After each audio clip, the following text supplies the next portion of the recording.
નમસ્કાર, હું છું પ્રિયા અને તમે જોઈ રહ્યા છો જનતા કી જાણકારી ન્યૂઝ। નજર કરીએ આજના સમાચાર ઉપર।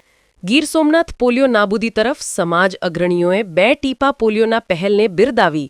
ગુજરાત સરકારે તમામ જિલ્લા કલેક્ટરના માર્ગદર્શન હેઠળ આરોગ્ય વિભાગ દ્વારા પોલિયો નાબૂદી માટે 2 દીપા પોલિયો નાબૂદી માટેના અભિયાનમાં વેરાવળના રામ મંદિર કૃષ્ણનગર ખાતે જિલ્લા શિક્ષણ કમિટીના સભ્યો મુકેશભાઈ ચોલેરા, સામાજિક કાર્યકર અનીશ રાજ, યોગેશ સતીકુંવર દ્વારા બાળકોને પોલિયો નાબૂદી માટે 2 ટીપા પીવડાવવામાં આવ્યા હતા।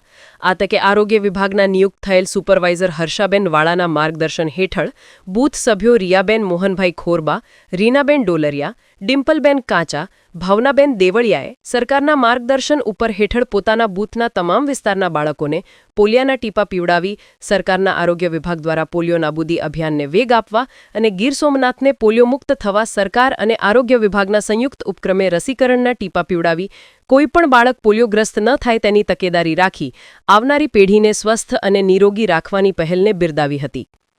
રિપોર્ટ સોની યોગેશ સતીકુમાર, વેરાવળ।